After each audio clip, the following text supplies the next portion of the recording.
Good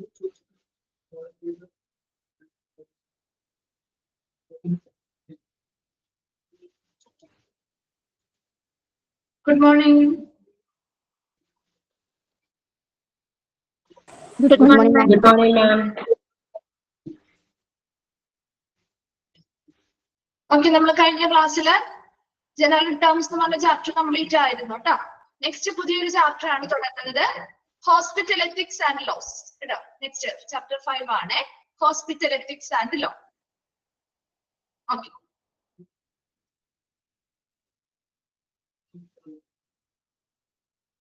okay. അപ്പൊ നിങ്ങൾ already പഠിച്ചിട്ടുണ്ടാവും ഡിപ്ലോമയില് ethics and ethical legal issues എന്ന് പറഞ്ഞൊരു ചാപ്റ്റർ പഠിച്ചില്ലായിരുന്നോ? എത്തിക്കൽ ലീഗൽ ഇഷ്യൂസ് എന്ന് പറഞ്ഞൊരു ചാപ്റ്റർ പഠിച്ചില്ലായിരുന്നോ?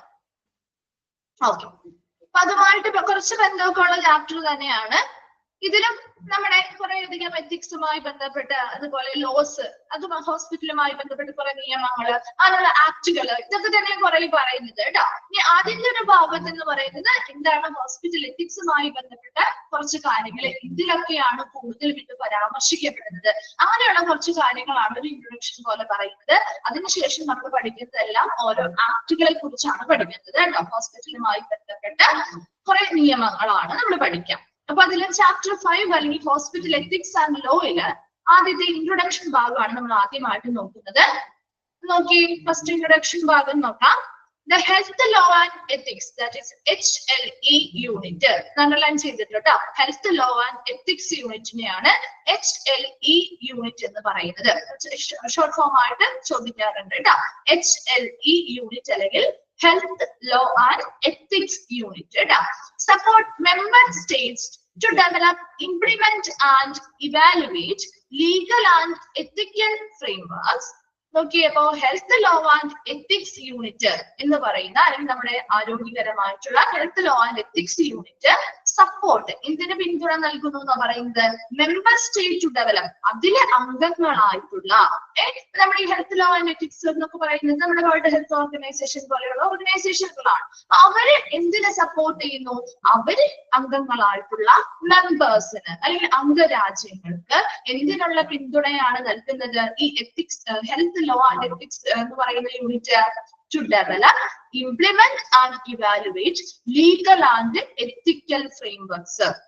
നിയമപരവും അതുപോലെ തന്നെ ധാർമ്മികപരവുമായിട്ടുള്ള ചട്ടക്കൂടുകൾ നിർമ്മിക്കാനും അത് നടപ്പിലാക്കാനും അത് ഇവാലുവേറ്റ് ചെയ്യാൻ, അല്ലെ, വിലയിരുത്താനും ഉള്ളൊരു സപ്പോർട്ട് അല്ലെങ്കിൽ പിന്തുണ ആര് നൽകുന്നുണ്ട്, ആരാ നൽകുന്നത്, ഈ health law and ethics unit ആണ്. അപ്പൊ ഫസ്റ്റ് പോയിന്റിൽ പറയുന്നത് the health law and ethics unit അല്ലെങ്കിൽ HLE യൂണിറ്റ് സപ്പോർട്ട് ചെയ്യുന്നത് എന്തിനാണ്, അതിലെ അംഗരാജ്യങ്ങൾക്ക് അവർക്ക് അവരുടേതായ നിയമങ്ങൾ, ആരോഗ്യപരമായിട്ടുള്ള എന്താണ് ധാർമ്മികതയും അതുപോലെ തന്നെ അവർക്ക് റൂൾസ് ആൻഡ് റെഗുലേഷൻസ് മുതലായ കാര്യങ്ങളുമായി ബന്ധപ്പെട്ട നിയമങ്ങളും അതുപോലെ തന്നെ ധാർമ്മികപരവുമായിട്ടുള്ള ഓരോ ചട്ടക്കൂടുകളിലും ഫ്രെയിം വർക്ക്സ് അത് ഡെവലപ്പ് ചെയ്യാൻ, അത് വികസിപ്പിച്ചെടുക്കാൻ, അത് അവിടെ ഇംപ്ലിമെന്റ് ചെയ്യണം. അതങ്ങനെയുള്ള ഓരോ സ്ഥാപനങ്ങളുമായി ബന്ധപ്പെട്ടത് നടപ്പിലാക്കണം, അല്ലെ. അപ്പൊ നടപ്പിലാക്കാൻ അതുപോലെ തന്നെ അത് ഇവാലുവേറ്റ് ചെയ്യണം. എന്തും നിർമ്മിച്ച് നടപ്പിലാക്കിയാൽ മാത്രം പോലെ അത് ഇവാലുവേറ്റ് ചെയ്യണം, അതിന്റെ വിലയിരുത്തൽ നടത്തണം, അല്ലെ. അതിനൊക്കെ വേണ്ടിയിട്ട് ഈ മെമ്പർ സ്റ്റേറ്റിന് അല്ലെങ്കിൽ അംഗരാജ്യങ്ങളെ പിന്തുണയ്ക്കുകയാണ് ഈ health law and ethics unit ചെയ്യുന്നത്. രണ്ടാമത്തെ point, this is accomplished by collaborating across a broad range of program areas such as health governance, health and rights, then health services, communicable diseases, non-communicable diseases, and health through the life course and emergencies and disasters. അപ്പൊ നമുക്ക് ഈ ഒരു എന്താണ് legal and ethical frameworks, legal നിയമപരമായിട്ടുള്ളതോ അല്ലെങ്കിൽ ധാർമ്മികപരമായിട്ടുള്ള ഇങ്ങനെയുള്ള കാര്യങ്ങള് അവിടെ നടപ്പിലാക്കണം, അത് വിലയിരുത്തണമെങ്കിൽ നമുക്ക് ഒരുപാട് മേഖലകൾ, ഒരുപാട് broad range of program areas, അല്ലെങ്കിൽ ഒരു വിശാലമായിട്ടുള്ള ഒരു പ്രോഗ്രാം ഏരിയ. ഏത് ചാപ്റ്റർ ആണോ? ചാപ്റ്റർ 5 ആണ്. Chapter 5 hospital ethics and laws കേട്ടോ. Okay, okay. നോക്കിയേ, അപ്പൊ ഇങ്ങനെയുള്ള ഇത് നമുക്കൊന്ന് നടപ്പിലാക്കണം, അല്ലെങ്കിൽ ഇത് നമുക്ക് അങ്ങനെ ഒരു ഇടങ്ങളിൽ അല്ലെങ്കിൽ പ്രത്യേകമായിട്ടുള്ള ഏരിയ അങ്ങനെയല്ല. നമ്മുടെ ആ ഹോസ്പിറ്റൽ അല്ലെങ്കിൽ നമ്മുടെ ആ ഒരു ഹെൽത്ത് സെക്ടറുമായി ബന്ധപ്പെട്ട എല്ലാം ഒരു വിശാലമായിട്ടുള്ള ഒരു പ്രോഗ്രാമിനനുസരിച്ച് അല്ലെങ്കിൽ ആ ഏരിയ എല്ലാം കവർ ചെയ്യുന്ന രീതിയിൽ അല്ലെങ്കിൽ ഇതിനെല്ലാം ഒരുമിച്ച് നമ്മൾ കോർഡിനേറ്റ് ചെയ്ത് അല്ലെങ്കിൽ സംയോജിപ്പിച്ചുകൊണ്ട് അല്ലെങ്കിൽ സഹകരിച്ചുകൊണ്ടാണ് നമുക്ക് ഇത് നടപ്പിലാക്കാൻ സാധിക്കുകയുള്ളൂ. അത് പ്രധാനമായിട്ടും ഏതൊക്കെ പ്രോഗ്രാം ഏരിയാസ് ആണ്? ഹെൽത്ത് ഗവേണൻസ്, നമ്മുടെ ആരോഗ്യവുമായി ബന്ധപ്പെട്ട ഭരണമേഖലയില്, അതുപോലെ ആരോഗ്യവും അതുപോലെ തന്നെ അതുമായി ബന്ധപ്പെട്ട റൈറ്റ്സ് അല്ലെങ്കിൽ അവകാശവുമായി ബന്ധപ്പെട്ട ഏരിയാസില്, ആരോഗ്യ സേവനങ്ങളുമായി ബന്ധപ്പെട്ട മേഖലകളില്, അതുപോലെ സാംക്രമിക രോഗങ്ങള്, അതുപോലെ പകരാത്ത രോഗങ്ങള്, അതുപോലെ തന്നെ ഹെൽത്ത് ത്രൂ ലൈഫ് കോഴ്സ്, നമ്മുടെ ജീവിത കാലഘട്ടങ്ങളിൽ നമ്മൾ എന്താണ് നിർമ്മിച്ചിട്ട് വന്നിരിക്കുന്ന ആരോഗ്യവുമായി ബന്ധപ്പെട്ട പല പ്രോഗ്രാമുകളിലും, അതുപോലെ ഒരു എമർജൻസിയുമായി ബന്ധപ്പെട്ട കാര്യങ്ങള്, അത്യാഹിതവുമായി ബന്ധപ്പെട്ട കാര്യങ്ങള്, അല്ലെങ്കിൽ ഒരു ഡിസാസ്റ്റർ നടത്തുന്നതുമായി ഒരു ദുരന്തവുമായി ബന്ധപ്പെട്ട് ഇങ്ങനെയുള്ള എല്ലാ വിധത്തിലുമുള്ള ഓൾമോസ്റ്റ് എല്ലാ തരത്തിലുമുള്ള പ്രോഗ്രാം ഏരിയാസിനെയും ഒരുമിച്ച് സഹകരിച്ചുകൊണ്ടാണ് നമുക്ക് ഈ ഒരു പദ്ധതി എന്ത് ചെയ്യാൻ, ഈ ഒരു ചട്ടക്കൂട് നമുക്ക് നടപ്പിലാക്കാൻ സാധിക്കുള്ളൂ. എന്ന് വെച്ചാൽ എന്താണ്? ഈ പറയുന്ന ഹെൽത്ത് റിലേറ്റഡ് ആയിട്ടുള്ള എല്ലാ പ്രോഗ്രാം ഏരിയാസിലും നമുക്കിത് നടപ്പിലാക്കണം, അല്ലെ? എന്ത് നടപ്പിലാക്കണം എന്നാ പറയുന്നത്? എത്തിക്സ് ആൻഡ് എന്താണ്, അതുപോലെ ലീഗൽ ആൻഡ് എത്തിക്സ്, അല്ലെ? ലീഗൽ ആൻഡ് എത്തിക്സുമായി ബന്ധപ്പെട്ടിട്ടുള്ള ഫ്രെയിം വർക്ക് അല്ലെങ്കിൽ ഒരു നിയമപരവും അതുപോലെ ധാർമ്മികപരവുമായിട്ടുള്ള ഒരു ചട്ടക്കൂട് ഈ പറയുന്ന എല്ലാ ഏരിയയിലും നമുക്ക് എന്ത് ചെയ്യണം? നടപ്പിലാക്കണമെങ്കിൽ ഇങ്ങനെയുള്ള വൈഡ് റേഞ്ച് ആയിട്ടുള്ള പ്രോഗ്രാംസിനെ ഒരുമിച്ച് സഹകരിച്ചു കൊണ്ടുവന്നാൽ മാത്രമേ നമുക്കിത് നടപ്പിലാക്കാൻ സാധിക്കുകയുള്ളൂ. അടുത്തതായിട്ട് പറയുന്നത് the HLA also promote a whole of society approach to legal and ethical reform by engaging with the policy makers, regulators, parliamentarians and other stakeholders. ഇനി ഇവിടെ ഈ HLA എന്തിനെയാണ് പ്രോത്സാഹിപ്പിക്കുന്നത്? A whole of society approach, അതായത് സമൂഹത്തിന്റെ മുഴുവനുള്ള ഒരു സമീപനം. എന്ന് വെച്ചാൽ എന്തായിരിക്കും? എല്ലാവരെയും ഉൾപ്പെടുത്തിക്കൊണ്ട്, അതായത് society approach to legal and ethical reform, നിയമപരവും ധാർമ്മികവും പരമായിട്ടുള്ള ഒരു പുനരാവിഷ്കരണം അവിടെ നടത്തുന്നതിന് വേണ്ടി ആരൊക്കെ ഇടപെടൽ നടത്തണം എന്നാ പറയുന്നത്? പോളിസി മേക്കേഴ്സ്, പോളിസി തയ്യാറാക്കുന്നവരായിക്കോട്ടെ, അല്ലെങ്കിൽ അത് നിയന്ത്രണം ചെയ്യുന്നവരായിക്കോട്ടെ, അല്ലെങ്കിൽ ഒരു പാർലമെന്റേറിയൻസ്, പാർലമെന്റേറിയൻ എന്ന് പറഞ്ഞാൽ ആരാണ്? പാർലമെന്ററി മെമ്പേഴ്സ് ആയിട്ടുള്ള ആളുകള്. അങ്ങനെ അതുവരെ മാത്രമല്ല, മറ്റു പങ്കാളികള് അല്ലെങ്കിൽ നമ്മുടെ സമൂഹത്തെ, നമ്മുടെ കമ്മ്യൂണിറ്റിയെ, സൊസൈറ്റിയെ മൊത്തത്തില് ഉൾപ്പെടുത്തിക്കൊണ്ട് അല്ലെങ്കിൽ അവരുടെ എല്ലാവരുടെയും പങ്കാളിത്തം കൊണ്ടുവന്ന് അല്ലെങ്കിൽ അവരുമായിട്ട് എൻഗേജ്ഡ് ആക്കി അവരുടെ ഇടപെടലുകൾ കൂടി നമ്മൾ മുന്നിൽ കണ്ടുകൊണ്ട് അതിലൂടെയുള്ള ഒരു ഹോൾ ഓഫ് സൊസൈറ്റി അപ്രോച്ച് എന്ന് പറഞ്ഞാല് സമൂഹത്തിന്റെ ഒരു മുഴുവൻ സമീപനവും നമുക്ക് ഈ ഒരു ലീഗൽ ആൻഡ് എത്തിക്കൽ റിഫോർമേഷൻ അല്ലെങ്കിൽ പരിഷ്കരണത്തിനായിട്ട് ആവശ്യമുണ്ട്. അതിനെയും കൂടി ഈ HLA പ്രൊമോട്ട് ചെയ്യുന്നുണ്ട്. അപ്പൊ ആദ്യത്തെ ഒരു ഇൻട്രൊഡക്ഷൻ ഭാഗത്തില് കുറച്ച് ജനറൽ ആയിട്ടുള്ള കാര്യങ്ങളാണ് പറയുന്നത്. ഒന്നാമത്തെ പോയിന്റിൽ പറയുന്നത് health law and ethics unit എന്തിനെ സപ്പോർട്ട് ചെയ്യുന്നു എന്നാ പറയുന്നത്. എന്തിനെയാ സപ്പോർട്ട് ചെയ്യുന്നത്? അതിലെ അംഗരാജ്യങ്ങൾക്ക് ലീഗൽ ആൻഡ് എത്തിക്കൽ ഫ്രെയിംവർക്സ് അല്ലെങ്കിൽ നിയമപരവും ധാർമ്മികപരവുമായിട്ടുള്ള ചട്ടക്കൂടുകൾ ഈ പറയുന്ന ഹെൽത്ത് റിലേറ്റഡ് ആയിട്ടുള്ള മേഖലയിൽ കൊണ്ടുവരാനായിട്ടും അത് ഡെവലപ്പ് ചെയ്യാൻ, അത് വികസിപ്പിക്കണം, അത് ഇംപ്ലിമെന്റ് ചെയ്യണം, അത് നടപ്പിലാക്കണം, അത് വിലയിരുത്തണം. ഇതിനു വേണ്ടിയൊക്കെ ഈ HLA യൂണിറ്റ് അവർക്കുള്ള പിന്തുണ നൽകുന്നുണ്ട്. രണ്ടാമത്തത് പറയുന്നത് ഇത് നടപ്പിലാക്കണം അല്ലെങ്കിൽ അത് വിലയിരുത്തണമെങ്കിൽ ഒത്തിരി പ്രോഗ്രാം ഏരിയാസിനെ നമ്മൾ ഒരുമിച്ച് സഹകരിച്ചു കൊണ്ടുവന്നാൽ മാത്രമേ സാധിക്കുകയുള്ളൂ.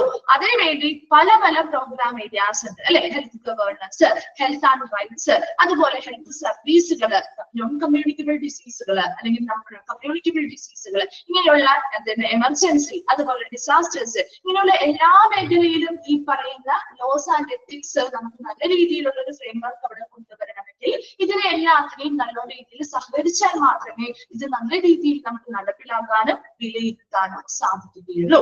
ഇനി HLA എന്തിനേയും കൂടിയാ പ്രൊമോട്ട് ചെയ്യുന്നത്? ഒരു ഹോൾ ഓഫ് സൊസൈറ്റി അപ്രോച്ചാണ്. അതായത് ഒരു സമൂഹത്തിന്റെ മുഴുവൻ സമീപനവും അങ്ങനത്തെ രീതിയിലുള്ള ഒരു അപ്രോച്ച്, അത് എല്ലാവരെയും ഉൾപ്പെടുത്തിക്കൊണ്ട് നമുക്ക് ഈ പറയുന്ന ഹെൽത്ത് റിലേറ്റഡ് ആയിട്ടുള്ള മേഖലകളിൽ ഇങ്ങനെയുള്ള ലോസ് ആൻഡ് എത്തിക്സ് കൊണ്ടുവരുന്നതിന് വേണ്ടി ആ ഒരു നിയമങ്ങളും ധാർമ്മികതയും നല്ല രീതിയിൽ നടപ്പിലാക്കുന്നതിന് വേണ്ടി ആ സമൂഹത്തിന്റെ മുഴുവൻ സമീപനവും എന്ത് ചെയ്യുന്നു, ഇതിലേക്ക് കൊണ്ടുവരാനായിട്ട് ഈ HLE പ്രോത്സാഹിപ്പിക്കുന്നുണ്ട്. അതിൽ ഒരു വ്യക്തികളെ മാത്രമല്ല, ഇപ്പൊ ഒരു പോളിസി മേക്കേഴ്സിനെ മാത്രമല്ല, അല്ലെങ്കിൽ റെഗുലേറ്റേഴ്സിനെ മാത്രമല്ല, പാർലമെന്റേറിയൻസിനെ അതിന്റെ പങ്കാളികളാവുന്നവരെ മാത്രമല്ല, മുഴുവൻ സൊസൈറ്റിയെ ഉൾപ്പെടുത്തിക്കൊണ്ടാണ് നമുക്കിത് നടപ്പിലാക്കാൻ സാധിക്കുന്നത്. ക്ലിയർ ആണോ ഇൻട്രൊഡക്ഷൻ ഭാഗം? ഓക്കെ ആണോ?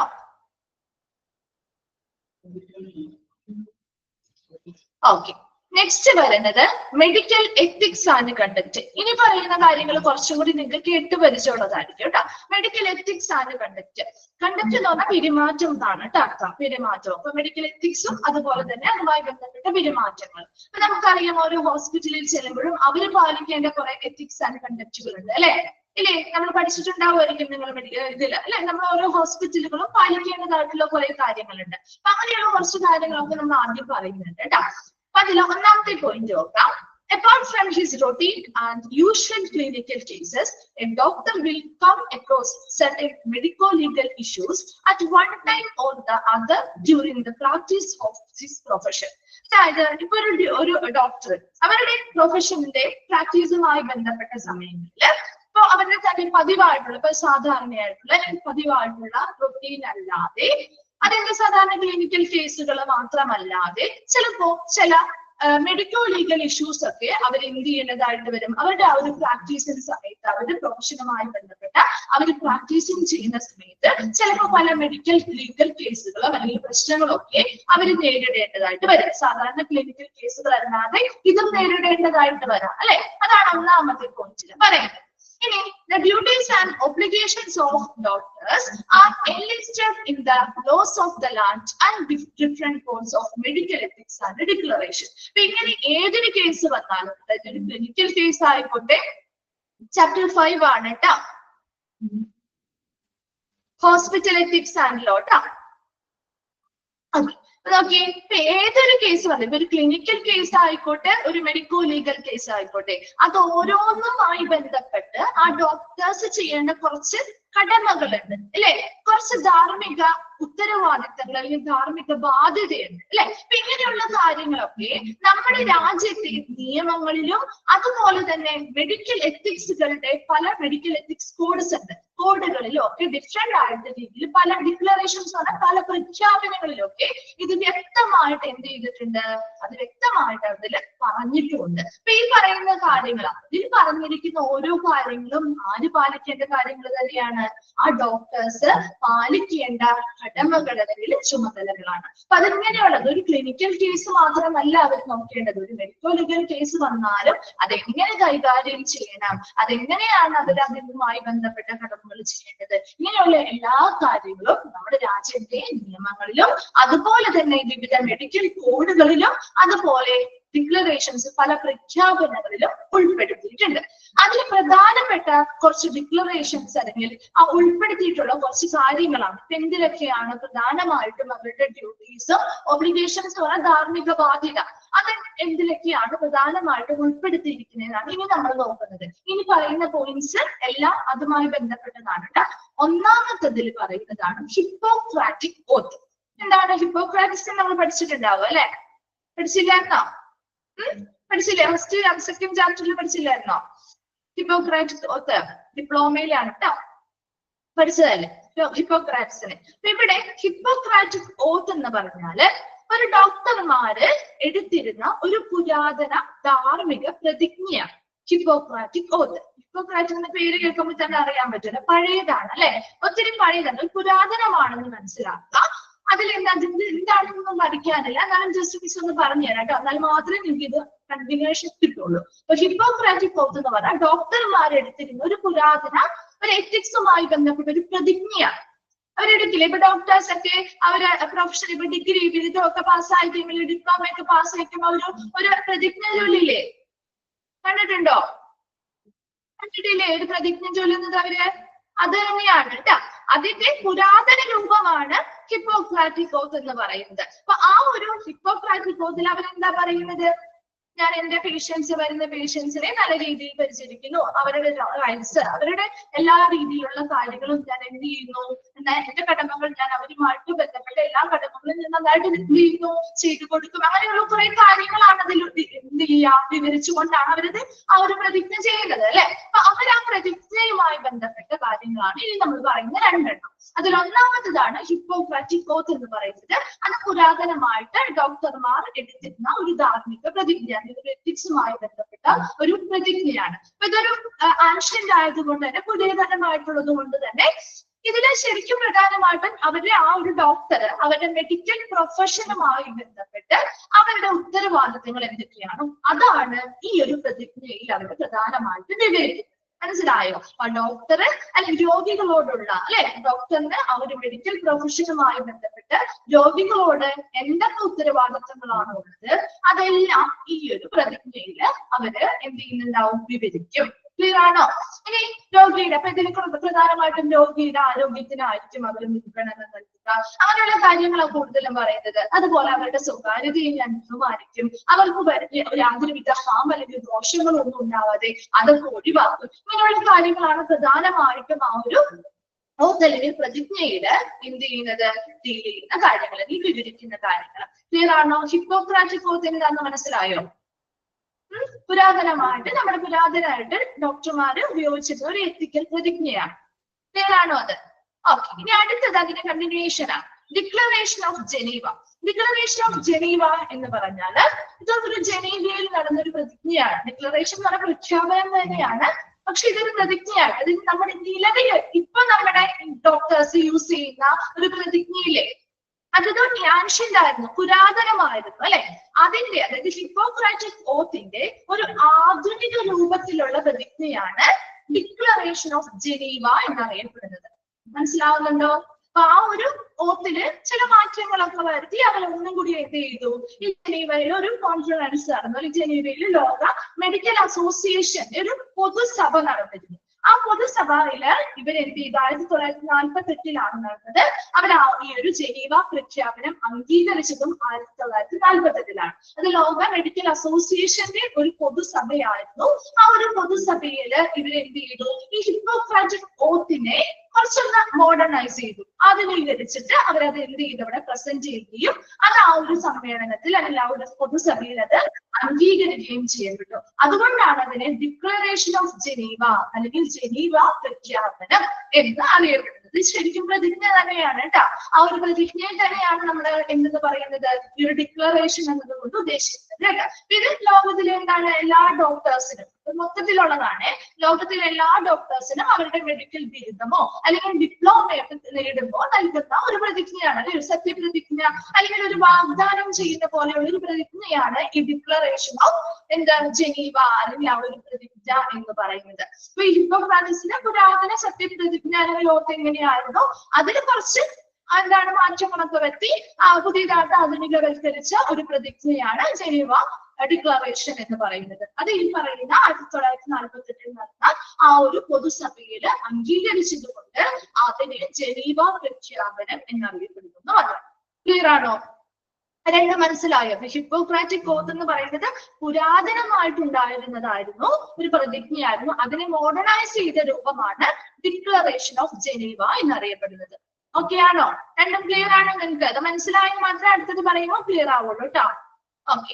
അപ്പൊ ജസ്റ്റ് നിങ്ങൾക്ക് മനസ്സിലാകാൻ വേണ്ടി മിസ് പറഞ്ഞതാണ്, ജസ്റ്റ് ഓരോ പോയിന്റുകൾ പറഞ്ഞിട്ടുള്ളത് എന്താണെന്ന് നിങ്ങൾ മനസ്സിലാക്കി വെക്കാൻ വേണ്ടിട്ട് പറയുന്നതാണ് കേട്ടോ.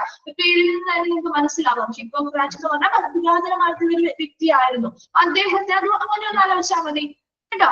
ഡിക്ലറേഷൻ ഇയർ 1948 കേട്ടോ. 1948 കേട്ടോ, 1948. Okay okay. അടുത്തതാണ് ഡിക്ലറേഷൻ.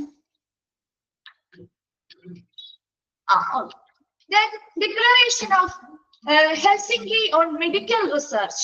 ഇനി അടുത്തത് മൂന്നാമത്തതാണ് declaration of Helsinki on medical research എന്ന് പറഞ്ഞാൽ ഇത് ഓരോന്നും ഇതിലൊക്കെ എന്തെന്നാ പറയുന്നത്, ഈ ഡോക്ടേഴ്സ് പാലിക്കേണ്ട ഡ്യൂട്ടീസും ധാർമ്മിക ബാധ്യതയൊക്കെ ഇതിലൊക്കെ എടുത്ത് പറഞ്ഞിട്ടുണ്ട്. അതുകൊണ്ടാണ് നമ്മളത് പഠിക്കേണ്ടി വരുന്നത് കേട്ടോ.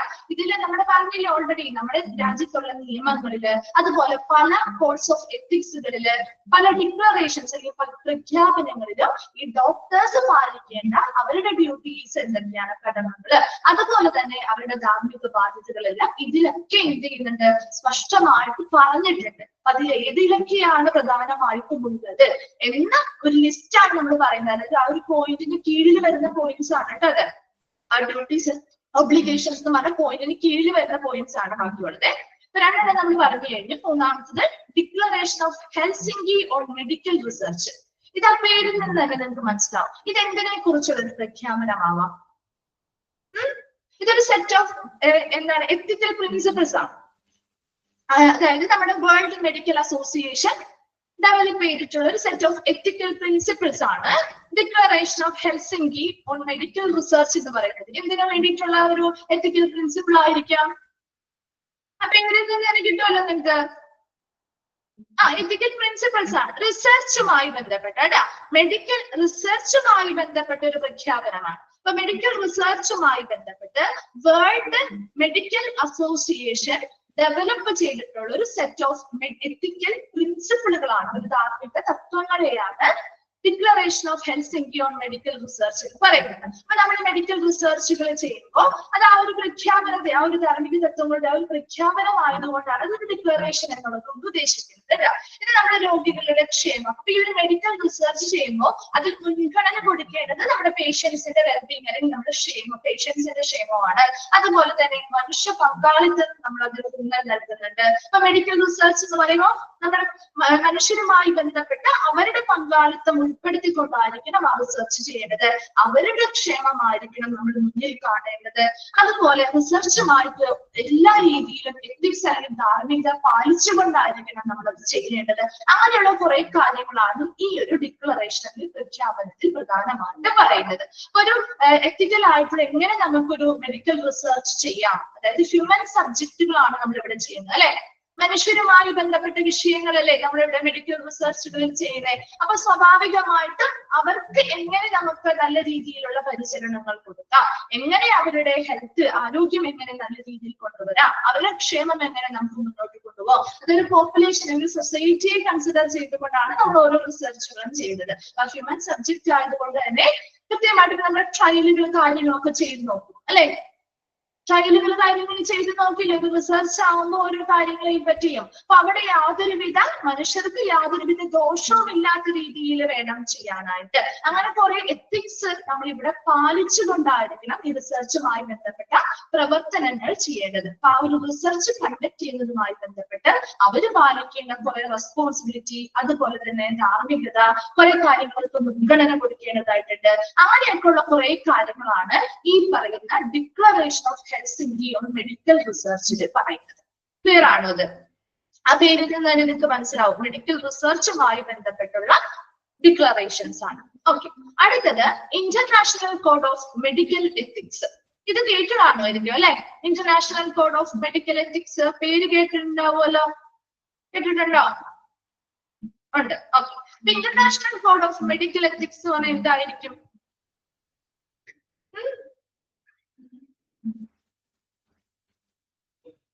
അതായത് ലോകമെമ്പാടുമുള്ള ഡോക്ടേഴ്സ്, നമ്മുടെ മൊത്തത്തിലാണ് ലോകമെമ്പാടുമുള്ള എല്ലാ ഡോക്ടേഴ്സിന്റെയും അവര് പാലിക്കേണ്ട കുറെ ധാർമ്മിക തത്വങ്ങൾ അല്ലെ. അതെ, മെഡിക്കൽ കോഴ്സ് കുറെ ധാർമ്മിക തത്വങ്ങളുണ്ട്. അതുപോലെ അവരുടെ പ്രൊഫഷനുമായി ബന്ധപ്പെട്ട് അവർ കുറെ കടമകൾ ചെയ്യേണ്ടതുണ്ട്. ഇതെല്ലാം സജ്ജമാക്കുന്ന ഒരു ഡിക്ലറേഷൻ അല്ലെങ്കിൽ ഒരു എന്താണ് ഒരു കോഡ് ഓഫ് മെഡിക്കൽ എത്തിക്സിനെയാണ് നമ്മൾ international code of medical ethics എന്ന് പറയുമ്പോൾ നമ്മുടെ ലോകമെമ്പാടുമുള്ള ഡോക്ടേഴ്സ് പാലിക്കേണ്ട ധാർമ്മിക തത്വങ്ങള്, അതുപോലെ തന്നെ അവരുടെ പ്രൊഫഷനുമായി ബന്ധപ്പെട്ട് അവർ പാലിക്കേണ്ട കടമകളുമാണ് ഈ ഇന്റർനാഷണൽ കോഡ് ഓഫ് മെഡിക്കൽ എത്തിക്സിൽ പറയുന്നത്. ഓക്കെ, അപ്പൊ ഇതിൽ അവരുടെ പ്രധാനപ്പെട്ട ഒരു ഉത്തരവാദിത്തങ്ങള് അവരുടെ പ്രൊഫഷനുമായി ബന്ധപ്പെട്ട് അല്ലെങ്കിൽ രോഗിയോടാവാം, അല്ലെങ്കിൽ അവരുടെ സമൂഹത്തോടാവാം, അല്ലെങ്കിൽ അവരുടെ പരസ്പരമുള്ള കുറെ റെസ്പോൺസിബിലിറ്റീസ് ഉണ്ട് അല്ലെ. അവരുടെ ആ സ്ഥാപനത്തിൽ അവർ പാലിക്കേണ്ട റെസ്പോൺസിബിലിറ്റി ഉണ്ട്, അതുപോലെ അവർ പേഷ്യൻസിനോട് പാലിക്കേണ്ട റെസ്പോൺസിബിലിറ്റി ഉണ്ട്. അപ്പൊ പ്രധാനമായിട്ടും ഇതില് ഡ്യൂട്ടീസ് ഓഫ് ഫിസിഷ്യൻസിന്റെ ഡ്യൂട്ടീസ്, ഇൻ ജനറൽ ആയിട്ടുള്ള പൊതുവായിട്ടുള്ള കുറെ ഡ്യൂട്ടീസ് അല്ലെങ്കിൽ ചുമതലകളുണ്ട്. അതുപോലെ പേഷ്യൻസിനോട് ഡോക്ടേഴ്സിനുള്ള അല്ലെങ്കിൽ ഫിസിഷ്യൻസിനുള്ള ഡ്യൂട്ടീസ് ഉണ്ട്. അങ്ങനെ ഓരോന്നും തിരിച്ച് ഇതിൽ പറഞ്ഞിട്ടുണ്ട്. അപ്പൊ അത് ശരിക്കും പേഷ്യന്റ് സെന്റേർഡ് ആയിട്ടുള്ള ഒരു കെയർ ആയിരിക്കണം കൊടുക്കേണ്ടത്. അവരുടെ ആരോഗ്യത്തെയും ക്ഷേമത്തെയും മുൻനിർത്തണം, അങ്ങനെയുള്ള കാര്യങ്ങൾ തന്നെയാണ്. അതുപോലെ തന്നെ ഒരു പ്രൊഫഷനുമായി ബന്ധപ്പെട്ട് അവർ വളരെ ഹോണസ്റ്റ് ആയിരിക്കണം, സത്യസന്ധരായിരിക്കണം, അതുപോലെ കോൺഫിഡൻഷ്യലി രഹസ്യ സ്വഭാവം കീപ്പ് ചെയ്യണം. ഇങ്ങനെയൊക്കെ ഉള്ള കുറെ കാര്യങ്ങളുണ്ട് അല്ലോ. അതായത് അവര് ചെയ്യുന്ന ആ ഒരു ജോലിയുമായി ബന്ധപ്പെട്ട അവരുടെ ധാർമ്മികപരവും പ്രൊഫഷണൽ പരവുമായിട്ടുള്ള കുറെ കാര്യങ്ങൾ, റെസ്പോൺസിബിലിറ്റീസ്, അതാണ് ശരിക്കും അത് ലോകമെമ്പാടുമുള്ള ഡോക്ടേഴ്സ് പാലിക്കേണ്ടതാണ്. അതാണ് ഇന്റർനാഷണൽ കോഡ് ഓഫ് മെഡിക്കൽ എത്തിക്സിൽ പറയുക. അപ്പൊ അവിടെ ഹ്യൂമൻ ലൈഫിനെ റെസ്പെക്ട് ചെയ്യണം, അതുപോലെ തന്നെ ഒരു ഇന്റർപേഴ്സണൽ റിലേഷൻഷിപ്പ് നല്ല രീതിയിൽ കീപ്പ് ചെയ്യണം, സോഷ്യൽ പരമായിട്ട് ഒത്തിരി റെസ്പോൺസിബിലിറ്റി ആണ്, സമൂഹത്തിനോട് ഒത്തിരി ഉത്തരവാദിത്തങ്ങളുണ്ട്. അങ്ങനെയുള്ള എല്ലാ കാര്യങ്ങളും കീപ്പ് ചെയ്യണം എന്നുള്ളതാണ് ശരിക്കും ഇന്റർനാഷണൽ കോഡ് ഓഫ് മെഡിക്കൽ എത്തിക്സിൽ പറയുന്നത്. ക്ലിയർ ആണോ അത്? ആ 4 എണ്ണം ഓക്കെയാണോ? ഇനി ഏതെങ്കിലും മിസ് പറയണോ? ജസ്റ്റ് മനസ്സിലാവാൻ വേണ്ടി പറയുന്നതാണ് കേട്ടോ. അതെന്താണെന്നൊന്നും ചോദിക്കാറില്ല, പക്ഷെ ഈ ഒരു പേര് കാണുമ്പോൾ നിങ്ങൾക്ക് അറിവില്ലാത്തതായതുകൊണ്ട് പറഞ്ഞു തരുന്നതാണ്. ഓക്കെ, നെക്സ്റ്റ് നോക്കിയേ. നെക്സ്റ്റും ഇതുമായി ബന്ധപ്പെട്ട് വരുന്ന ഒരു പോയിന്റ് തന്നെയാണ് കേട്ടോ. The declaration of Geneva of world medical association binds the physician with the words. അതായത് ആ ഒരു ഡിക്ലറേഷൻ ഓഫ് ജനീവ എന്ന് നമ്മൾ പറഞ്ഞല്ലോ, ജനീവ പ്രഖ്യാപനം, അതിലുള്ള ഒരു കോട്ടാണ് the health of my patient will be my first consideration. ആ ഒരു കോട്ട് എന്താ പറയുന്നത്? The health of my patient, എന്റെ രോഗിയുടെ ആരോഗ്യമാണ് എന്റെ പ്രഥമ പരിഗണന. എന്റെ രോഗിയുടെ ആരോഗ്യം, അതാണ് ആ പറയുന്നത്. ഹെൽത്ത് ഓഫ് മൈ പേഷ്യന്റ്, എന്റെ രോഗിയുടെ ആരോഗ്യമാണ് will be my first consideration. അതാണ് എന്റെ പ്രഥമ പരിഗണന എന്ന് പറയുന്നത്. ആ രോഗിയുടെ ആരോഗ്യത്തിലാണ് എന്ത് ഫസ്റ്റ് കൺസിഡറേഷൻ അല്ലെങ്കിൽ പ്രിഫറൻസ് ഞാൻ കൊടുക്കുക എന്ന് അവരവിടെ വാഗ്ദാനം ചെയ്യുകയാണ് ആ ഒരു പ്രതിജ്ഞയിലൂടെ ചെയ്യുന്നത്. രണ്ടാമത്തത്, international code of medical ethics declares that. ഈ ഇന്റർനാഷണൽ കോഡ് ഓഫ് മെഡിക്കൽ എത്തിക്സിലുള്ള ഒരു കോട്ടാണ് A physician shall act in the patient's best interest when providing medical care. നമ്മൾ പറഞ്ഞിരുന്നു, പേഷ്യൻസിനെ സെന്റേർഡ് ആയിട്ടുള്ള കെയർ ആണ് കൊടുക്കേണ്ടത് അല്ലെ. പേഷ്യൻസിന്റെ താല്പര്യങ്ങൾ പരിഗണിച്ചുകൊണ്ട് അവർക്ക് എന്താണോ ആവശ്യമുള്ളത് അതിനനുസരിച്ചുള്ള പരിചരണം ആണ് ഡോക്ടർ കൊടുക്കേണ്ടത്. അതാണ് ശരിക്കും ഇന്റർനാഷണൽ കോഡ് ഓഫ് മെഡിക്കൽ എത്തിക്സിൽ പറയുന്നത്. അപ്പൊ ഇവിടെയും അത് തന്നെ പറയുന്നത് എന്താ? A physician shall act in the patient's best interest when providing medical care. ഇപ്പൊ വൈദ്യസഹായം അല്ലെങ്കിൽ മെഡിക്കൽ കെയർ കൊടുക്കുമ്പോ ഒരു ഫിസിഷ്യൻ എന്ത് ചെയ്യണം എന്നാ പറയുന്നത്?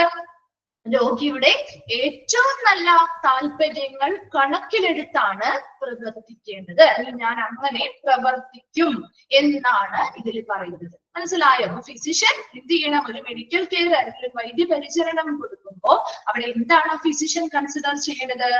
ആ രോഗിയുടെ ഏറ്റവും നല്ല താല്പര്യങ്ങൾ, ബെസ്റ്റ് ഇൻട്രസ്റ്റ് ആണ്, പേഷ്യന്റിന്റെ ബെസ്റ്റ് ഇൻട്രസ്റ്റ് അല്ലെങ്കിൽ ആ രോഗിയുടെ ഏറ്റവും നല്ല താല്പര്യങ്ങൾ എന്താണോ അത് കണക്കിലെടുത്തുകൊണ്ടുള്ള പ്രവർത്തനമായിരിക്കും ഞാൻ നടത്തുക എന്നാണ് എന്ത് പറയുന്നത്? ഇന്റർനാഷണൽ കോഡ് ഓഫ് മെഡിക്കൽ എത്തിക്സിനുള്ള ഒരു കോഡ് പറയുന്നത്. ക്ലിയർ ആണോ? അത് 2 എണ്ണം പറഞ്ഞു നമ്മള്. ഡിക്ലറേഷൻ ഓഫ് ജനീവയിലുള്ള ഒരു കോട്ടാണ് എന്താണ് അതിൽ പറയുന്നത്? The health of my patient, എന്റെ രോഗിയുടെ ആരോഗ്യമാണ് എന്റെ പ്രഥമ പരിഗണന എന്നാണ് ആ ഒരു പ്ലച്ചിൽ എല്ലാ ഒരു ഓത്തിൽ പറയുന്നത്. രണ്ടാമത്തേത് ഇന്റർനാഷണൽ കോഡ് ഓഫ് മെഡിക്കൽ എത്തിക്സിൽ പറയുന്ന ഒരു കോട്ടാണ്. ആ ഫിസിഷ്യൻ ഒരു മെഡിക്കൽ കെയർ അല്ലെങ്കിൽ വൈദ്യപരിചരണം പേഷ്യൻസിന് കൊടുക്കുകയാണെങ്കിൽ അവിടെ ആ ഫിസിഷ്യൻ കൺസിഡർ ചെയ്യേണ്ട അല്ലെങ്കിൽ പരിഗണിക്കേണ്ട ഒരു കാര്യം എന്ന് പറയുന്നത് ആ പേഷ്യന്റിന്റെ ഏറ്റവും ബെസ്റ്റ് ആയിട്ടുള്ള അല്ലെങ്കിൽ ഏറ്റവും നല്ല താല്പര്യങ്ങൾക്ക് അനുസരിച്ചായിരിക്കണം പ്രവർത്തിക്കേണ്ടത്. ക്ലിയർ ആണോ? വേഗം ഒന്ന് വായിച്ചു നോക്കി. എത്രയും വായിച്ചു കഴിയുമ്പോ ഒന്ന് റിപ്ലൈ ചെയ്യണം കേട്ടോ.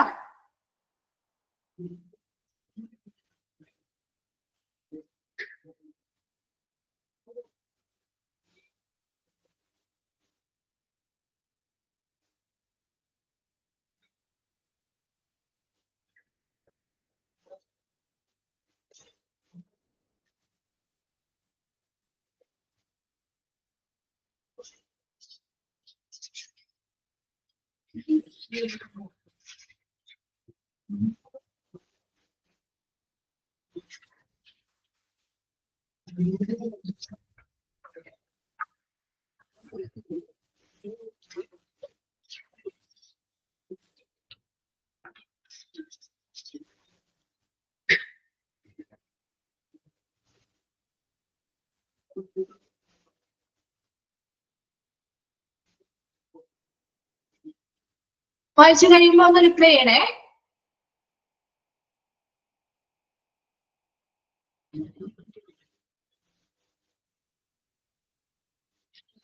ഓക്കെ, ക്ലിയർ ആണല്ലോ? ഓക്കെ ആണോ? Medical ethics and conduct. Okay, അടുത്തത് നമ്മൾ ഇനി ഓരോ ആക്ടുകളിലേക്ക് കിടക്കുകയാണ് കേട്ടോ. അതിൽ ഒന്നാമതാണ് Indian medical council act 1956, 1956 Indian medical council act ആണ് ഒന്നാമതായിട്ട് പഠിക്കുന്നത്. അത് 13th December 1956, 1956 ഡിസംബർ 30 അത് നിലവിൽ വരുന്നത്. As amended by the Indian Medical Council Amendment Act 1964, 1993 and 2001. ഇവിടെ അമെന്റ്മെന്റുകൾ ഇപ്പൊ ഒരു ആക്ട് നടന്നു കഴിഞ്ഞാലും അത് എന്ത് ചെയ്യാറുണ്ട്? നിരവധി ഭേദഗതികൾ വരാറുണ്ട് അല്ലെ? അതിനെയാണ് ഈ അമെന്റ്മെന്റ്സ് എന്ന് പറയുന്നത്. നമ്മൾ ഭേദഗതികൾ വരുത്തുക. അപ്പൊ അത് ഏതൊക്കെ ഇയർസിലാണ് ഈ ഒരു ആക്ടിൽ ഭേദഗതി വന്നിരിക്കുന്നത്? 1964, 1964 വന്നിട്ടുണ്ട്, 1993 വന്നിട്ടുണ്ട്, 2001 ഇതില് ഭേദഗതികൾ വരുത്തിയിട്ടുണ്ട്. ഏതൊരു ആക്ട് വന്നാലും ഇതിനുള്ള അമെന്റ്മെന്റ്സ് അല്ലെങ്കിൽ നിരവധി ഭേദഗതികൾ ഓരോ സമയം കഴിയുന്നതിനനുസരിച്ച് അതിൽ വരുത്താണ്. അപ്പൊ ഈ ഒരു ആക്ടുമായി ബന്ധപ്പെട്ട് വന്നിരിക്കുന്ന ഭേദഗതികളുടെ ഇയേഴ്സ് ആണ് അവിടെ പറഞ്ഞിരിക്കുന്നത്. Okay. ഈ ഒരു ആക്ട് എന്ന് പറയുന്നത് act to provide for the reconstitution of the medical council of India and the maintenance of a medical register for India and for matters connected therewith. അതൊന്ന് അണ്ടർലൈൻ ചെയ്തിട്ട് കേട്ടോ. ഈ ഒരു ആക്ട് എന്താണ് പറയുന്നതെന്ന് വളരെ ബ്രീഫ് ആയിട്ട് പറഞ്ഞിരിക്കുന്ന ഒരു പോയിന്റ് ആണ്. ഒന്ന് അണ്ടർലൈൻ ചെയ്തിട്ട് അതുപോലെ അതിന്റെ ഈ ഒരു ഡേറ്റ് ഒന്ന് അണ്ടർലൈൻ ചെയ്തിട്ടേ. ഇമ്പോർട്ടന്റ് ആണ് കേട്ടോ, നോക്കണേ. ഓക്കെ, ചെയ്തോ? ഓക്കെ, അപ്പൊ ഈ ഒരു ആക്ടിൽ എന്താണ് പറയുന്നത് നോക്കാം നമുക്ക്. An act to provide for the reconstitution of the Medical Council of India. ഇന്ത്യയുടെ ഒരു മെഡിക്കൽ കൗൺസില് പുനഃസ്ഥാപിക്കുന്നതിനും ഇന്ത്യയിൽ ഒരു മെഡിക്കൽ കൗൺസിൽ വേണം അല്ലെ? ആ ഒരു മെഡിക്കൽ കൗൺസില് റീകോൺസ്റ്റിറ്റ്യൂഷൻ ചെയ്യുക എന്നുള്ള പുനഃസ്ഥാപിക്കുന്നതിന് വേണ്ടിയും and the maintenance of a medical register for India, ഇന്ത്യയിൽ ഒരു മെഡിക്കൽ രജിസ്റ്റർ പരിപാലിക്കുന്നതിന് വേണ്ടിയും അതുമായി ബന്ധപ്പെട്ട കാര്യങ്ങൾക്കുമായി നൽകുന്ന ഒരു നിയമമാണ് എന്തെന്ന് പറയുന്നത് ഇന്ത്യൻ മെഡിക്കൽ കൗൺസിൽ ആക്ട്. ആ പേരിൽ നിന്ന് തന്നെ നമുക്ക് കിട്ടും. ഇന്ത്യൻ മെഡിക്കൽ കൗൺസിൽ അല്ലെങ്കിൽ എന്താണ് ഇന്ത്യയില് ഒരു മെഡിക്കൽ കൗൺസില് അല്ലെങ്കിൽ ഇന്ത്യൻ മെഡിക്കൽ കൗൺസില് പുനരാവിഷ്കരിക്കുന്നത് അല്ലെങ്കിൽ എന്താണ് പുനഃസ്ഥാപിക്കുന്നതിന് വേണ്ടിയിട്ടും അതുപോലെ ഇന്ത്യയിൽ ഒരു മെഡിക്കൽ രജിസ്റ്റർ പരിപാലിക്കുന്നതിന് വേണ്ടിയും അതുമായി ബന്ധപ്പെട്ട കാര്യങ്ങൾക്ക് വേണ്ടിയും നൽകുന്ന ഒരു നിയമമാണ് ഇന്ത്യൻ മെഡിക്കൽ കൗൺസിൽ ആക്ട് എന്ന് പറയുന്നത്. അപ്പൊ ഇന്ത്യൻ മെഡിക്കൽ കൗൺസിലിന് വേണ്ടി, അതായത് ഇന്ത്യൻ മെഡിക്കൽ കൗൺസിൽ വേണം, അതുപോലെ തന്നെ ഒരു മെഡിക്കൽ രജിസ്റ്ററും ആവശ്യമാണ്. ഈ മെഡിക്കൽ രജിസ്റ്റർ എന്ന് പറഞ്ഞാൽ എന്താണ് ഒരു മെഡിക്കൽ രജിസ്റ്റർ? എന്താണ് ഒരു മെഡിക്കൽ രജിസ്റ്റർ എന്ന് പറഞ്ഞാല്?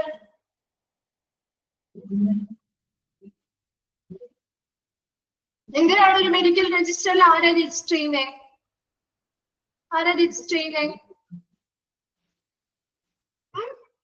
ഇതൊരു ലിസ്റ്റ് ആണ് അല്ലെ? ഒരു പ്രൊഫഷണലി എന്താണ് പ്രൊഫഷണൽ ആയിട്ടുള്ള ഡോക്ടേഴ്സ്, ഇപ്പൊ ഇവിടുന്ന് പഠിച്ചിറങ്ങുന്ന ഡോക്ടേഴ്സ് ഒക്കെ നമ്മൾ എന്ത് ചെയ്യണം? കൃത്യമായിട്ട് ഈ ഒരു മെഡിക്കൽ രജിസ്റ്ററുകളിൽ രജിസ്റ്റർ ചെയ്തിരിക്കണം. അറിയോ? അതുപോലെ ഇപ്പൊ ഈ ഒരു ലോ പറയുന്നത് തന്നെ ഇപ്പൊ നമ്മൾ ഒരു രജിസ്റ്റർ ചെയ്യാതെ ഇപ്പൊ നമ്മുടെ നാട്ടിൽ ഒത്തിരി എന്താണ് വ്യാജ ഡോക്ടേഴ്സ് ഇല്ലേ? ഉണ്ടോ? വ്യാജ ഡോക്ടേഴ്സ് ഇല്ലേ? ഓക്കെ, അപ്പൊ അവരെയൊക്കെ ഇടയ്ക്കിടയ്ക്ക് നമ്മളെ ചെക്ക് ചെയ്തൊക്കെ പിടിക്കാറില്ലേ? പോലീസുമായി ബന്ധപ്പെട്ട് കേസസ് ഒക്കെ വരാറില്ലേ? അപ്പൊ അതെന്തുകൊണ്ടാ? ഇവർ ഈ ഒരു കൗൺസിലിൽ അംഗമല്ല അല്ലെങ്കിൽ ഇവിടെ രജിസ്റ്റർ ചെയ്തിട്ടില്ല.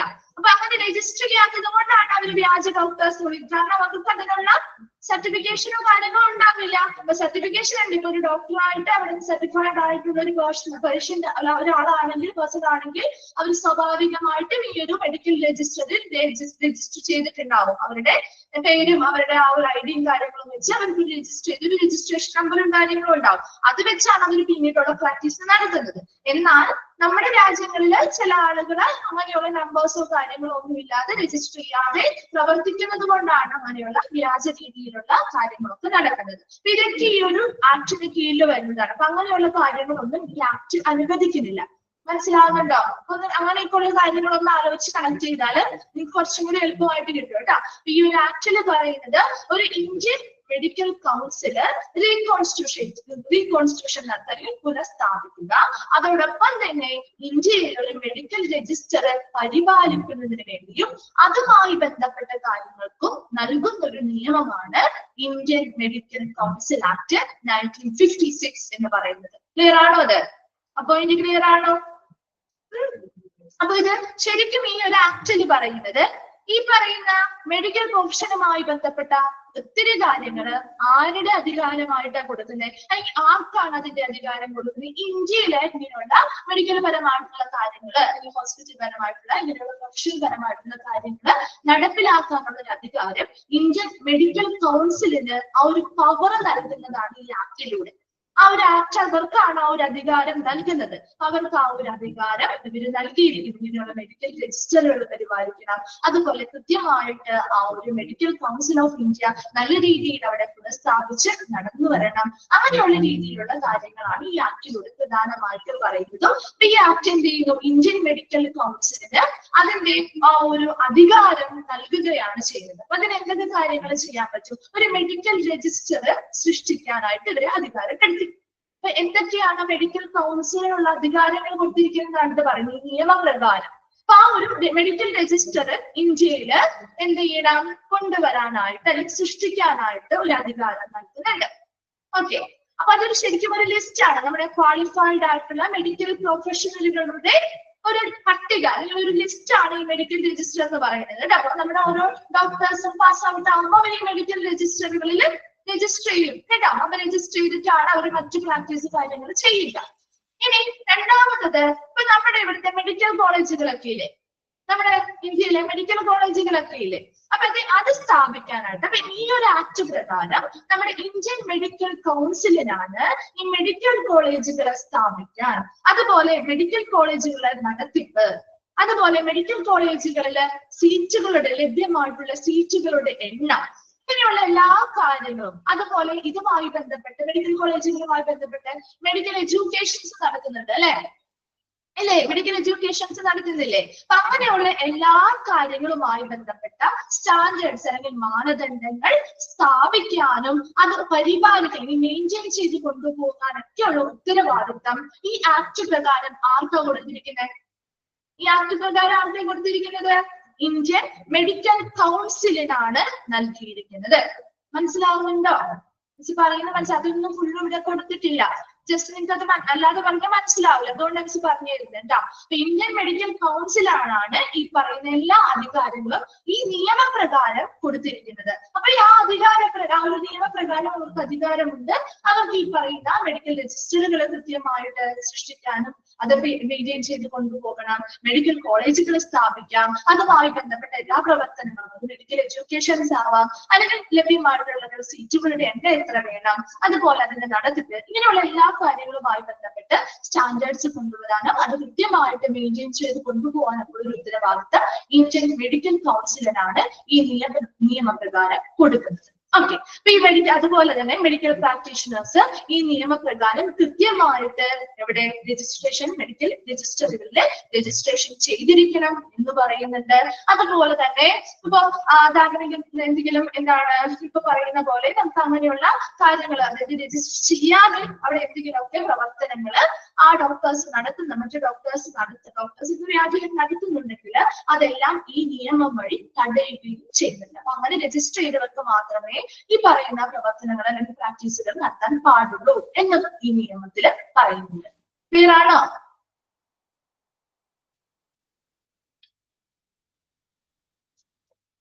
ഓക്കെ, ഇനി നോക്കിയേ, ഇതിൽ വന്നിരിക്കുന്ന കുറച്ച് പോയിന്റ്സ് ആണ് ഇനി പറയുന്നത് കേട്ടോ. ഇതെല്ലാം ഇങ്ങനെ തന്നെയാണ് നമുക്ക് കിട്ടുക. ഇങ്ങനെ തന്നെയാണ് എഴുതി, ആ ഒരു ആക്ട് ഇങ്ങനെ തന്നെയാണ് വന്നിരിക്കുന്നത് കേട്ടോ. അതിൽ ഒന്നാമത്തത്, this act may be called the Indian medical council act 1956. ഈ ഒരു ആക്ടിനെ നമ്മൾ വിളിക്കുന്ന പേരാണ് ഇന്ത്യൻ മെഡിക്കൽ കൗൺസിൽ ആക്ട് 1956 എന്നാണ് ഈ ആക്ടിനെ വിളിക്കുന്നത്. It extend to the whole of India. ഇതൊരു ഇന്ത്യയിലെ ഒരു പർട്ടിക്കുലർ ഏരിയയ്ക്ക് വേണ്ടി മാത്രമുള്ള നിയമമാണോ? ആണോ? ഒരു പർട്ടിക്കുലർ ഏരിയയ്ക്ക് വേണ്ടി മാത്രമുള്ള നിയമമാണോ? അല്ല, അല്ലെ? ഇത് ഇന്ത്യയെ മുഴുവൻ വ്യാപിക്കുന്ന രീതിയിൽ, അല്ലെങ്കിൽ ഇന്ത്യയെ മുഴുവൻ വ്യാപിക്കുന്ന രീതിയിലുള്ള ഒരു നിയമമാണ്, അല്ലെ? ഇന്ത്യയെ മൊത്തം കവർ ചെയ്യുന്ന രീതിയിലുള്ള ഒരു നിയമമാണ്. അല്ലാതെ ഒരു ഇന്ന ഏരിയയിൽ എന്ന് മാത്രം നമുക്ക് പറയണ്ട. ഇന്ത്യയെ മൊത്തം വ്യാപിക്കുന്ന ഒരു നിയമമാണ് ഇന്ത്യൻ മെഡിക്കൽ കൗൺസിൽ ആക്ട് 1956 എന്ന് പറയുന്നത്. And it shall come into force on such date as the central government may be by notification in the official gazette appointed. അതായത് സെൻട്രൽ ഗവൺമെന്റിന്റെ, നമ്മുടെ സെൻട്രൽ ഗവൺമെന്റിന്റെ ഔദ്യോഗിക ഗസറ്റിലെ വിജ്ഞാപനം വഴി നമ്മുടെ കേന്ദ്ര സർക്കാർ നിയമിക്കുന്ന രീതിയിലാണ് ഇപ്പോഴത്തെ പ്രാബല്യത്തിൽ വരുന്നത്. അതായത് ഇവിടെ അമെന്റ്മെന്റ്സും കാര്യങ്ങളൊക്കെ കഴിയുമ്പോൾ അവരവരുടെ ഒഫീഷ്യൽ ആയിട്ടുള്ള ഗസറ്റില് ഇത് പബ്ലിഷ് ചെയ്യുകയും അതിനനുസരിച്ച് അവർ പറയുന്ന രീതിയിൽ ഇത് നിയമം പ്രാബല്യത്തിൽ വരികയും ചെയ്യാറുണ്ട്. ഇത് മൂന്നെണ്ണം ജസ്റ്റ് ആ ഒരു ലോയുമായി ബന്ധപ്പെട്ട് പറയുന്ന സിമ്പിൾ ആയിട്ടുള്ള കാര്യങ്ങളാണ്. അപ്പൊ അതിൽ ആദ്യത്തെ രണ്ടെണ്ണം നിന്ന് നോക്കിയാൽ മതി. ഈ ആക്ടിന്റെ പേര് 1956 ആണ് കൂടി ഒന്ന് നോക്കി വെക്കണം. ഇയറും പേരും നോക്കുക. അതുപോലെ ഇത് ഇന്ത്യയിലെ മൊത്തത്തിൽ വ്യാപിച്ചിരിക്കുന്ന ഒരു നിയമമാണ്, അല്ലാതെ ഒരു പർട്ടിക്കുലർ ഏരിയയ്ക്ക് വേണ്ടിയിട്ടുള്ളതല്ല. ഇനി ഇതിൽ പറയുന്ന കുറച്ച് കാര്യങ്ങൾ ഓരോ ഡെഫിനിഷൻസ് ആണ്. അതായത് ഇപ്പൊ ഈ നിയമവുമായി ബന്ധപ്പെട്ട് നമുക്ക് എല്ലാ സന്ദർഭത്തിലും ചിലപ്പോൾ ഈ പറയുന്ന വേർഡ്സ് ഉപയോഗിക്കുന്നതായിട്ട് വരില്ല. എന്നാൽ പോലും ഈ നിയമത്തിൽ കുറെ കാര്യങ്ങൾ പറയുന്നുണ്ട്.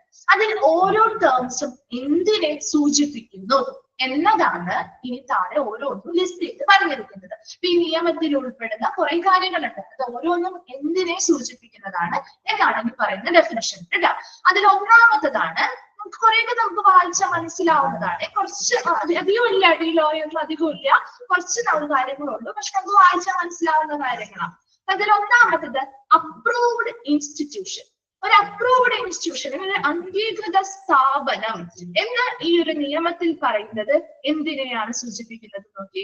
Means A hospital, health centre or other such institution recognised. അപ്പൊ ഈ ഒരു നിയമത്തിന് ഒരു അംഗീകൃത സ്ഥാപനത്തിന് എന്ന് പറഞ്ഞിട്ടുണ്ടെങ്കിൽ ഈ നിയമത്തിൽ ആ അംഗീകൃത സ്ഥാപനം എന്ന് പറയുന്നത് എന്തിനെയാണ് സൂചിപ്പിക്കുന്നത്?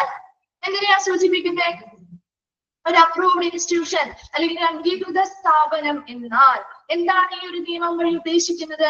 ഒരു ഹോസ്പിറ്റൽ ആവാം, അല്ലെ? ഒരു ഹെൽത്ത് സെന്റർ ആവാം, അല്ലെങ്കിൽ അതുപോലെയുള്ള മറ്റ് സ്ഥാപനങ്ങൾ, അത്തരം സ്ഥാപനങ്ങൾ, അല്ലെ? അതുപോലെയുള്ള മറ്റത്തരം സ്ഥാപനങ്ങളോ റെക്കഗ്നൈസ്ഡ് ആയിട്ടുള്ള, എങ്ങനെയുള്ളതാ?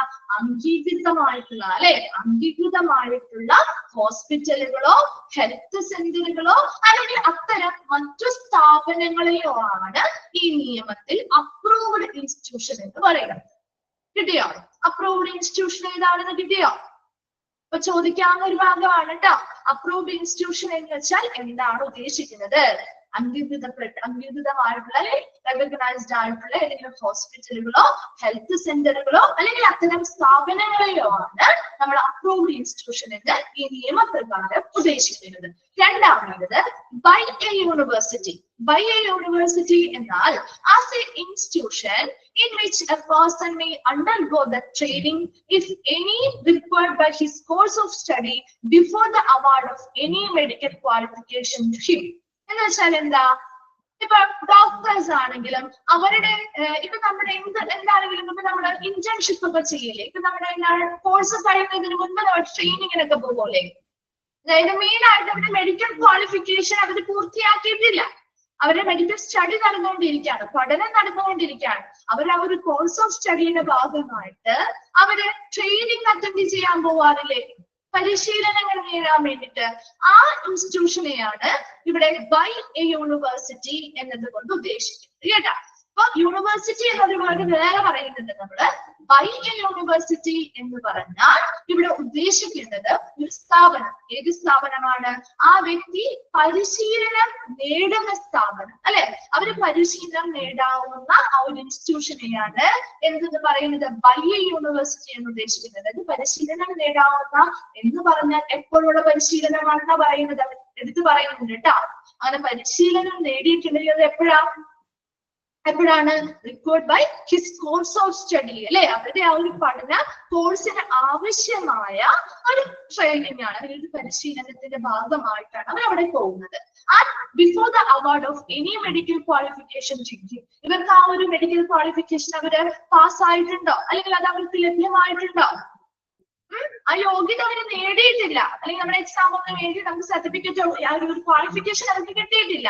അതിന് മുൻപേ അവരവരുടെ കോഴ്സുമായി ബന്ധപ്പെട്ട് ആവശ്യമായി വന്നാൽ പരിശീലനം നേടാൻ പോകുന്ന ആ ഒരു ഇൻസ്റ്റിറ്റ്യൂഷനെയാണ് ബൈ എ യൂണിവേഴ്സിറ്റി എന്നതുകൊണ്ട് ഉദ്ദേശിക്കുന്നത്. ക്ലിയർ ആണോ? ആ രണ്ട് ടേംസും ക്ലിയർ ആണോ? അപ്രൂവ്ഡ് ഇൻസ്റ്റിറ്റ്യൂഷനും ബൈ എ യൂണിവേഴ്സിറ്റിയും ഓക്കെ ആണോ? ഓക്കെ. മൂന്നാമത്തത് കൗൺസിൽ. കൗൺസിൽ എന്നാണ് ഇവിടെ ഈ ഒരു നമ്മുടെ നിയമത്തിൽ കൗൺസിൽ എന്ന് ഉദ്ദേശിച്ചിട്ടുണ്ടെങ്കിൽ means the medical council of India constituted under this act. ഈ ആക്ട് പ്രകാരം പരിപാലിക്കുന്ന അല്ലെങ്കിൽ ഈ ആക്ട് പ്രകാരം ഈ ഒരു നിയമത്തിന് കീഴിൽ രൂപീകരിച്ചിട്ടുള്ള ഇന്ത്യൻ മെഡിക്കൽ കൗൺസിൽ അല്ലെങ്കിൽ മെഡിക്കൽ കൗൺസിൽ ഓഫ് ഇന്ത്യയാണ് കൗൺസിൽ എന്ന ടേം കൊണ്ട് ഇതിൽ ഉദ്ദേശിക്കുന്നത്. ക്ലിയർ ആണോ? ഈ ആക്ട് പ്രകാരം അല്ലെങ്കിൽ ഈ നിയമപ്രകാരം രൂപീകരിച്ചിട്ടുള്ള മെഡിക്കൽ കൗൺസിൽ ഓഫ് ഇന്ത്യ അല്ലെങ്കിൽ ഇന്ത്യൻ കൗൺസിൽ ഓഫ് മെഡിസിൻ എന്ന് ചോദിച്ചാൽ രണ്ടും തന്നെയാണ് കേട്ടോ. മെഡിക്കൽ കൗൺസിൽ ഓഫ് ഇന്ത്യയാണ് കൗൺസിൽ എന്നതുകൊണ്ട് ഉദ്ദേശിക്കുന്നത്. ഓക്കെ ആണോ? മൂന്നാമത്തേത് ക്ലിയർ ആണോ? കൗൺസിൽ എന്താന്നുള്ളത് ചോദിക്കാനുള്ള ഭാഗങ്ങളാണ് കേട്ടോ, നോക്കി വെക്കണേ. അടുത്തത് ഡിലീറ്റഡ്. ഡിലീറ്റഡ് എന്ന് പറഞ്ഞാൽ by Indian Medical Council Amendment Act 1964. അതായത് ഇവിടെ ഡിലീറ്റഡ് എന്നതുകൊണ്ട് ഉദ്ദേശിക്കുന്നത് നമ്മൾ പല സമയങ്ങളിൽ ഇത് ഭേദഗതി വരുത്താറുണ്ടെന്ന് പറഞ്ഞു അല്ലെ. അമെന്റ്മെന്റ് എന്ന് പറഞ്ഞാൽ ഭേദഗതി വരുത്തുക എന്നുള്ളതാണ്. ഈ മെഡിക്കൽ കൗൺസിൽ ആക്ടിന്, ഇന്ത്യൻ മെഡിക്കൽ കൗൺസിൽ ആക്ടിന് 1964 ഭേദഗതി വരുത്തിയപ്പോ കുറച്ച് കാര്യങ്ങളൊക്കെ നമ്മൾ എന്ത് ചെയ്തു? ഡിലീറ്റ് ചെയ്തു, അല്ലെങ്കിൽ ഇല്ലാതാക്കപ്പെട്ടു. അപ്പൊ ഭേദഗതി വരുത്തിയതിന്റെ ഭാഗമായിട്ടാണ് കുറച്ച് കാര്യങ്ങൾ കൂട്ടിച്ചേർക്കാറുണ്ട്, കുറച്ച് കാര്യങ്ങൾ നമ്മൾ വേണ്ട വെച്ചൊഴിവാക്കാറുണ്ട്, ഡിലീറ്റ് ചെയ്യാറുണ്ട്. അതിന് അങ്ങനെ ഡിലീറ്റ് ചെയ്യപ്പെട്ടവയാണ് ഡിലീറ്റഡ് എന്നതുകൊണ്ട് സൂചിപ്പിക്കുന്നത്. ക്ലിയർ ആണോ? അമെന്റ്മെന്റ് ചെയ്യുന്ന സമയത്ത് അമെന്റ്മെന്റ് ചെയ്ത സമയത്ത് ഡിലീറ്റ് ചെയ്ത് അല്ലെങ്കിൽ ഒഴിവാക്കപ്പെട്ട കാര്യങ്ങൾ അല്ലെങ്കിൽ നമ്മൾ ഇല്ലാതാക്കിയ കാര്യങ്ങൾ. അടുത്തതാണ് Indian medical register. Indian medical register എന്ന് പറഞ്ഞാൽ എന്തായിരിക്കും? means the medical register maintained by the council. ഈ medical council of India maintain ചെയ്യുന്ന അല്ലെങ്കിൽ പരിപാലിക്കുന്ന മെഡിക്കൽ രജിസ്റ്ററിനെയാണ് എന്തെന്ന് പറയുന്നത്? ഇന്ത്യൻ മെഡിക്കൽ രജിസ്റ്റർ എന്ന് പറയുന്നത് അല്ലെ. ആണോ? ഈ കൗൺസില് പരിപാലിക്കുന്ന മെഡിക്കൽ രജിസ്റ്ററിനെയാണ് ഇന്ത്യൻ മെഡിക്കൽ രജിസ്റ്റർ എന്ന് സൂചിപ്പിക്കുന്നത്. ഓക്കെ. അടുത്തത് മെഡിക്കൽ ഇൻസ്റ്റിറ്റ്യൂഷൻ. എന്താണ് ഒരു മെഡിക്കൽ ഇൻസ്റ്റിറ്റ്യൂഷൻ ഉദ്ദേശിക്കുന്നത്? Means by institution within or without India which grants degrees, diplomas or licenses in medicine. ഇപ്പൊ നമുക്കറിയാം മെഡിസിനുമായി ബന്ധപ്പെട്ട് അല്ലെ, മെഡിസിനുമായി ബന്ധപ്പെട്ട് ഡിഗ്രിയോ ഡിപ്ലോമാസോ അല്ലെങ്കിൽ ലൈസൻസോ നൽകുന്ന ഇന്ത്യയിലെയോ അല്ലെങ്കിൽ വിത്തൗട്ട് ഇന്ത്യക്ക് പുറത്തോ അല്ലെങ്കിൽ അകത്തോ ഉള്ള ഏതൊരു സ്ഥാപനത്തെയും മെഡിക്കൽ ഇൻസ്റ്റിറ്റ്യൂഷൻ എന്നാണ് പറയുന്നത് അല്ലെ. മെഡിക്കൽ സ്ഥാപനം എന്നല്ലേ നമ്മൾ പറയുക അല്ലെ. മെഡിക്കൽ പരമായിട്ട് ഒരു ഡിഗ്രി നൽകുന്ന അല്ലെങ്കിൽ ഒരു ഡിപ്ലോമ നൽകുന്ന അല്ലെങ്കിൽ ഒരു ലൈസൻസ് നൽകുന്ന ഏതൊരു സ്ഥാപനത്തെയും മെഡിക്കൽ ഇൻസ്റ്റിറ്റ്യൂഷൻ എന്നാണ് നമ്മൾ പറയുന്നത് അല്ലെ. ഇൻസ്റ്റിറ്റ്യൂഷൻ ആണത്. ആ ഒരു ഇൻസ്റ്റിറ്റ്യൂഷൻ അതന്നെ ഉദ്ദേശിക്കുന്നത് ചിലപ്പോൾ ഇന്ത്യയിലുള്ളിലുള്ളതാവാം പുറത്തുള്ളതാവാം കേട്ടോ. വിത്തിൻ ഓർ വിത്തൗട്ട് ഇന്ത്യ, ഇന്ത്യയിൽ അകത്തുള്ളതോ അല്ലെങ്കിൽ പുറത്തുള്ളതോ ആയിക്കോട്ടെ, മെഡിസിനുമായി ബന്ധപ്പെട്ട ഡിഗ്രീസോ ഡിപ്ലോമാസോ ലൈസൻസുകളോ ഗ്രാന്റ് ചെയ്യുന്ന അല്ലെങ്കിൽ നൽകുന്ന ഇൻസ്റ്റിറ്റ്യൂഷൻസിനെയാണ് മെഡിക്കൽ ഇൻസ്റ്റിറ്റ്യൂഷൻ എന്ന് ഉദ്ദേശിക്കുന്നത്. ക്ലിയർ ആണോ? ഇത്രയും വരെ വേഗം ഒന്ന് വായിച്ചു നോക്കിയേ. എന്തെങ്കിലും ഡൗട്ട് ഉണ്ടെങ്കിൽ ചോദിക്കണം കേട്ടോ.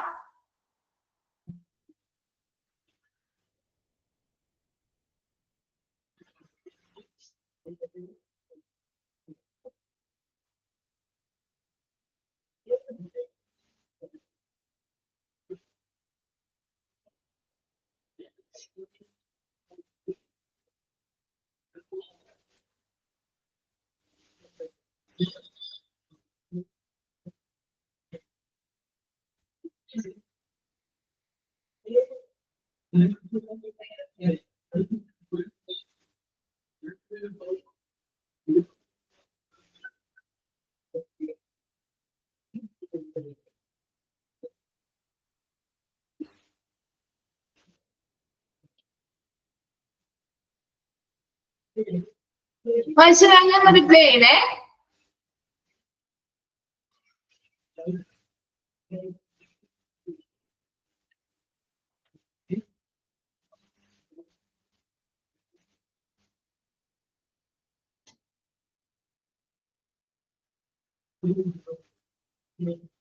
ഓക്കെ ഓക്കെ, നെക്സ്റ്റ് പറയാണ് കേട്ടോ. അടുത്തതാണ് മെഡിസിൻ. മെഡിസിൻ എന്ന് പറഞ്ഞാൽ ക്ലിയർ ആണോ? അത്രയും വരെയും ഓക്കെ ആണോ? വായിച്ചിടം വരെയും ക്ലിയർ ആണോ? ഓക്കെ. Next medicine. മെഡിസിൻ എന്ന് പറഞ്ഞാൽ means modern scientific medicine in all it's branches and includes surgery and obstetrics. അതായത് ഇവിടെ മെഡിസിൻ എന്നതുകൊണ്ട് ഉദ്ദേശിക്കുന്നത് വൈദ്യശാസ്ത്രം, അതായത് മോഡേൺ ആയിട്ടുള്ള ആധുനിക ശാസ്ത്രീയപരമായിട്ടുള്ള വൈദ്യശാസ്ത്രം അല്ലെങ്കിൽ മോഡേൺ സയന്റിഫിക് മെഡിസിനെയാണ് ഇവിടെ മെഡിസിൻ എന്നതുകൊണ്ട് ഉദ്ദേശിക്കുന്നത്. അതായത് ഇതിൽ എല്ലാ തരത്തിലുമുള്ള ഇതിന്റെ കീഴിൽ എല്ലാ ശാഖകളും ഉൾപ്പെടുന്ന ഒരു സർജറി, ഒബ്സ്റ്ററ്റിക്സ് എന്ന് പറയുന്ന പ്രസവ ചികിത്സ മുതലായിട്ടുള്ള എല്ലാ രീതിയിലുമുള്ള എല്ലാ ശാഖകളും ഉൾപ്പെട്ടിട്ടുള്ള ഒരു മോഡേൺ ആയിട്ടുള്ള ആധുനിക രീതിയിലുള്ള ശാസ്ത്രീയപരമായിട്ടുള്ള വൈദ്യശാസ്ത്രത്തെ അല്ലെങ്കിൽ മെഡിസിനെയാണ് മെഡിസിൻ എന്ന ഇവിടുത്തെ പേര് കൊണ്ട് സൂചിപ്പിക്കുന്നത്. But does not include veterinary medicine and surgery. പക്ഷെ ഇതിൽ എന്ത് ഉൾപ്പെടുന്നില്ല? വെറ്റിനറി മെഡിസിൻ എന്തുമായി ബന്ധപ്പെട്ടതാ? വെറ്റിനറി മെഡിസിൻ എന്തുമായി ബന്ധപ്പെട്ട? അനിമൽസുമായി ബന്ധപ്പെട്ടത് അല്ലെ? അപ്പൊ ആ ഒരു അനിമൽസുമായി ബന്ധപ്പെട്ട ഈ വെറ്റിനറി മെഡിസിൻസോ അതുമായി ബന്ധപ്പെട്ട സർജറി ഒന്നും ഈ ഒരു ടേമിൽ ഉൾപ്പെടുന്നില്ല. മറിച്ച് നമ്മുടെ അല്ലാത്ത സർജറി, ഒബ്സ്റ്ററ്റിക് മുതലായിട്ടുള്ള എല്ലാ ശാഖകളും ഈ പറയുന്ന മോഡേൺ ആയിട്ടുള്ള സയന്റിഫിക് മെഡിസിൻ എന്ന് പറയുന്നത് ഉൾപ്പെടുന്നുണ്ട്. വെറ്റിനറി മെഡിസിൻ എന്ന് പറയുന്നതും അതുമായി ബന്ധപ്പെട്ട സർജറികളൊന്നും ഈ മെഡിസിൻ എന്ന് പറയുന്ന ടേമിൽ ഉൾപ്പെടുന്നില്ല. ക്ലിയർ ആണോ? അത് ഓക്കെ ആണോ? ഇനി പറയണം miss. Next, prescribed means prescribed by regulations. Prescribed എന്ന് പറഞ്ഞാൽ means prescribed by regulations, അല്ലെങ്കിൽ ചട്ടങ്ങളാൽ നിർദ്ദേശിക്കപ്പെട്ടിരിക്കുന്നവ എന്നുള്ളതാണ്. അതായത് കുറെ റെഗുലേഷൻസ് വഴി നിർദ്ദേശിക്കപ്പെട്ടിട്ടുള്ള കാര്യങ്ങൾ, അത് കുറെ നിയന്ത്രണങ്ങൾ ഉണ്ടാവാം. അങ്ങനെയുള്ള കുറെ കാര്യങ്ങളാണ് പ്രിസ്ക്രൈബ്ഡ് എന്നതുകൊണ്ട് ഉദ്ദേശിക്കുന്നത്. കുറെ നിയന്ത്രണങ്ങൾ, റെഗുലേഷൻസ് വഴി നിർദ്ദേശിക്കപ്പെട്ട കാര്യങ്ങൾ. Then അടുത്തതാണ് recognized medical qualification. എന്താണ് recognized medical qualification എന്ന് പറഞ്ഞാല്? So means any of the medical qualification included in the schedules. ഈ ഷെഡ്യൂളുകളിൽ, ഈ നിയമം പ്രകാരമുള്ള കൃത്യമായ ഷെഡ്യൂളുകളിൽ ഉൾപ്പെട്ടിട്ടുള്ള മെഡിക്കൽ ക്വാളിഫിക്കേഷൻസ് അല്ലെങ്കിൽ മെഡിക്കൽ യോഗ്യതകളെയാണ് റെക്കഗ്നൈസ്ഡ് മെഡിക്കൽ ക്വാളിഫിക്കേഷൻ എന്ന് പറയുന്നത്. എന്താ? അംഗീകൃത മെഡിക്കൽ ക്വാളിഫിക്കേഷൻ നമ്മൾ പറയാറുണ്ട് അല്ലെ? കുറെ കാര്യങ്ങൾ നമുക്ക് അംഗീകൃതമായിട്ടുള്ള കാര്യങ്ങൾ ഉണ്ടാവും. അപ്പൊ ആ ഒരു ഷെഡ്യൂളിൽ ഉൾപ്പെട്ടിട്ടുള്ള ക്വാളിഫിക്കേഷൻ ആയതുകൊണ്ടാണ് ഇത് അംഗീകൃതമായിട്ടുള്ള മെഡിക്കൽ ക്വാളിഫിക്കേഷൻ അല്ലെങ്കിൽ യോഗ്യത എന്ന് പറയുന്നത്. അങ്ങനെ ആ ഒരു നിയമത്തിന്റെ ആ ഷെഡ്യൂളുകളിൽ ഉൾപ്പെട്ടിട്ടുള്ള മെഡിക്കൽ ക്വാളിഫിക്കേഷൻ അല്ലെങ്കിൽ യോഗ്യതകളെയാണ് recognized medical qualification എന്ന് ഉദ്ദേശിക്കുന്നത്. അടുത്തതാണ് regulation. Regulation means a regulation made under section 33. എന്തുമായി ബന്ധപ്പെട്ട റെഗുലേഷൻ ആയിരിക്കും? സെക്ഷൻ 33യുടെ കീഴിൽ വരുന്ന നിയന്ത്രണങ്ങളാണ്. സെക്ഷൻ 33 എന്ന് പറയുന്നത് നമ്മൾ ഈ നിയമവുമായി ബന്ധപ്പെട്ട സെക്ഷൻ 33 എന്ന് പറയുന്നത് എന്താണ്? ഈ ഒരു ആക്ടിന്റെ ഉദ്ദേശ ലക്ഷ്യങ്ങള് അല്ലെങ്കിൽ ഈ ഒരു ആക്ടിന്റെ ഉദ്ദേശ ലക്ഷ്യങ്ങള് നടപ്പിലാക്കുന്നതിനും അതുമായി ബന്ധപ്പെട്ട കുറെ നിയന്ത്രണങ്ങളൊക്കെ സൃഷ്ടിക്കാനായിട്ട് ആർക്ക് അധികാരം നൽകുന്നു എന്ന് പറയുന്നത്? ഇന്ത്യൻ മെഡിക്കൽ കൗൺസിലിന് അധികാരം നൽകുന്ന സെക്ഷനാണ് 33 സെക്ഷൻ എന്ന് പറയുന്നത്. മനസ്സിലായോ? ഈ ഒരു ആക്ടിന്റെ ഉദ്ദേശ ലക്ഷ്യങ്ങൾ അല്ലെങ്കിൽ ഈ ആക്ടിന്റെ ഉദ്ദേശം ഉണ്ടാവുമല്ലോ, ആ ഉദ്ദേശ ലക്ഷ്യം നടപ്പിലാക്കാൻ വേണ്ടി കുറെ നിയന്ത്രണങ്ങൾ കൊണ്ടുവരേണ്ടതായിട്ട് വരും. ആ നിയന്ത്രണങ്ങൾ ആർക്ക് നടപ്പിലാക്കാനുള്ള അധികാരമുണ്ട്? കൗൺസിലിന്, ഇന്ത്യൻ മെഡിക്കൽ കൗൺസിലിന് ആ അധികാരം നൽകുന്ന, ആ നിയന്ത്രണങ്ങൾ വയ്ക്കാനുള്ള ഒരു അധികാരം നൽകുന്നതാണ് സെക്ഷൻ 33 എന്ന് പറയുന്നത്. ഇതിൽ തന്നെ വരുന്നതാണ് നമ്മൾ നേരത്തെ പറഞ്ഞത്, അതായത് മെഡിക്കൽ കൗൺസിലിന് രജിസ്റ്റർ ചെയ്യാത്ത ഒരു വ്യക്തികൾക്കും നമ്മുടെ സംസ്ഥാനത്ത് വൈദ്യശാസ്ത്രപരമായ ഒരു സമ്പ്രദായവും പരിശീലിക്കുന്നതിന് സെക്ഷൻ 33 പ്രകാരം എന്തുണ്ടാവും? വിലക്കുണ്ടായിരിക്കും. അതും ഈ സെക്ഷൻ 33 വരുന്നതാണ് കേട്ടോ. കുറെ നിയന്ത്രണങ്ങളല്ലേ അത് അല്ലെ? അങ്ങനെയുള്ള നിയന്ത്രണങ്ങളിലൂടെ നമുക്ക് ഇത് കൊണ്ടുവരാൻ പറ്റുള്ളൂ.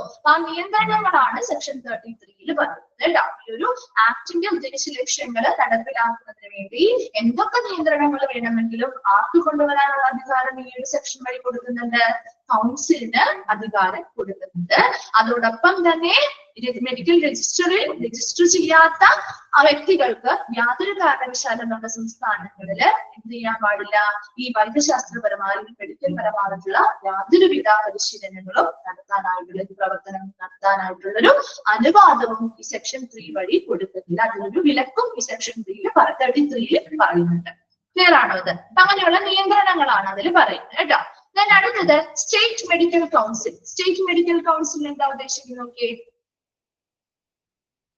രണ്ട് പ്രാവശ്യം പറഞ്ഞിട്ടുണ്ടോ?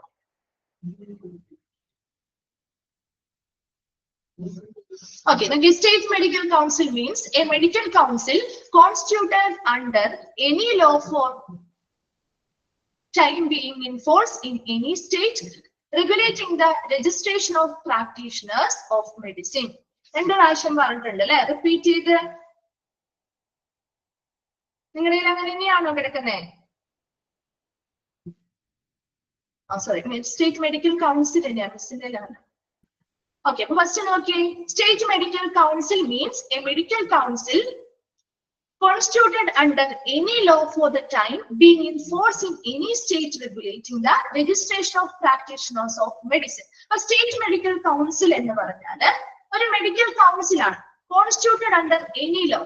ഈ പറയുന്ന ഏതൊരു നിയമത്തിലൂടെയും രൂപീകരിച്ചിട്ടുള്ള അല്ലെങ്കിൽ നിയമത്തിലൂടെയും രൂപീകരിച്ചിട്ടുള്ള ഒരു മെഡിക്കൽ കൗൺസിലാണ് സ്റ്റേറ്റ് മെഡിക്കൽ കൗൺസിൽ എന്ന് പറയുന്നത്. For the time being the force in any state, regulating the registration of practitioners of medicine. Medicine practice ചെയ്യുന്ന practitioners എന്ന് വെച്ചാൽ ഡോക്ടേഴ്സ് അല്ലേ, അല്ലെങ്കിൽ ഫിസിഷ്യൻസ്.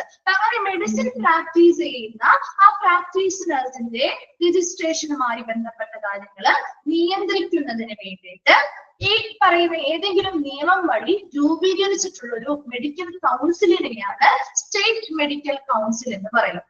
ക്ലിയർ ആണ്? സ്റ്റേറ്റ് മെഡിക്കൽ കൗൺസിൽ എന്ന് പറഞ്ഞാൽ ഇതൊരു മെഡിക്കൽ കൗൺസിലാണ്. എന്തുവഴി രൂപീകരിച്ചിട്ട ഇങ്ങനെയുള്ള ഏതെങ്കിലും നിയമങ്ങൾ വഴി രൂപീകരിച്ചിട്ടുള്ള ഒരു മെഡിക്കൽ കൗൺസിലാണ് സ്റ്റേറ്റ് മെഡിക്കൽ കൗൺസിൽ. ഇത് പ്രധാനമായിട്ടും എന്തിനെ ഫോഴ്സ് ചെയ്യുന്നതാണ്?